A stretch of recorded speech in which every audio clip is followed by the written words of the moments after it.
After the morning inspection tour, Tardo, the Solar Council's planetary aid agent, and his companion, Peo, were taken to the castle which stood on a hill overlooking the area. Tardo and Peo were entertained royally at luncheon by Saranta, their host, who appeared to be the wealthy overlord of this portion of the planet. The meal was delicious. Tender, inch-thick steaks served with delicate wine sauce and a half a dozen of the planet's exotic vegetables, topped off by a cool fruit dessert. "My recommendation will be of considerable importance to you," said Tardo as they ate. "If it is favorable, there is certain technical aid aboard ship which will be made available to you at once. Of course, you will not receive advanced equipment from the Solar Council until there is a more thorough investigation." "I'm afraid our culture is too simple and agrarian to win your approval," said Saranta modestly. "That isn't a major consideration. The Council understands the difficulties that have faced colonies in other star systems. There are certain fundamental requirements, of course. No abnormal religious practices, no slavery, well, you understand what I mean. We really feel that we have done well since our ancestors that is, colonized our world 1,000 years ago," said Saranta, toying with a wine glass. A smiling servant filled the glass of Tardo and Peo. "You see, there was no fuel for the ship to explore other planets in the system, and the ship just rested away. Since we are some distance from the solar system, yours is the first ship that has landed here since colonization." "You seem to have been lucky, though," said Peo. He was navigator of the Council ship, and had asked to accompany Tardo on the brief inspection trip. "You could have landed on a barren planet." "Well, no, the colonizers knew it was livable from the first exploration expedition," said Saranta. "There were difficulties, of course, luxuriant vegetation, but no animal life, so we had no animals to domesticate. Pulling a plow is hard work for a man." "But you were able to solve this situation in a humanitarian way?" asked Tardo, peering at him keenly. "That is to say, you didn't resort to slavery?" Saranta smiled and spread his hands slightly. "Does this look like a slave society to you?" he countered. "The colonists were anxious to cooperate to make the planet livable. No one objected to work."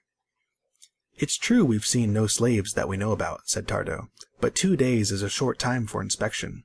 I must draw most of my conclusions from the attitudes of you and the others who are our hosts. How about the servants here?" "They are paid," answered Saranta, and added ruefully, "There are those of us who think they are paid too well. They have a union, you know." Tardo laughed.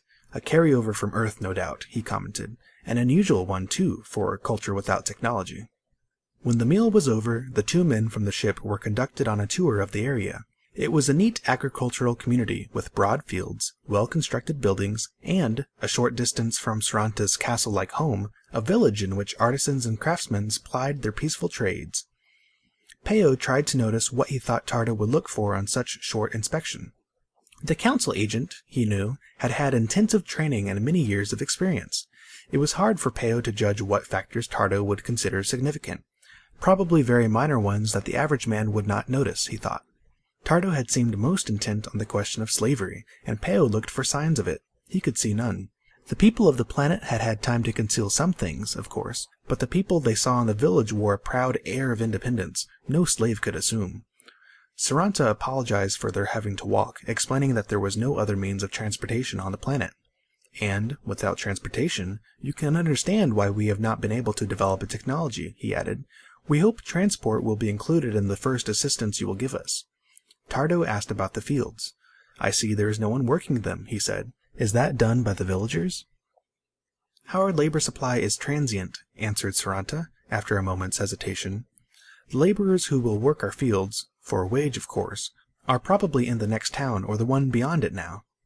Alpha Parisi was sinking in the western sky when Tardo and Peo took their leave of Saranta and made their way down the road toward the planetary landing craft. "It looks like a good world to me," said Peo. "If tomorrow's inspection is as satisfactory, I suppose you will recommend the beginning of technical aid?" "There will be no inspection tour tomorrow, and I shall recommend against aid at this time," replied Tardo. "I've seen enough." "Why?" asked Peo, surprised. "There are 2 classes of people on this planet, and we've seen only one," said Tardo. "Those we have seen are freemen. The others are no better than animals. We give no aid that helps men tighten their hold over their fellows." "If you haven't seen them, how do you know that there is another class?" demanded Peo. "There is no evidence of any such situation." "The evidence is well hidden, but if you think your stomach can take it now, I'll tell you. If you remember your history, colonizing ships 1,000 years ago had no space to carry animals along. They had to depend on native animal life of the planet, and this planet had none. Saranta said that, but I don't see... Those were delicious steaks, weren't they? Remarked Tardo quietly.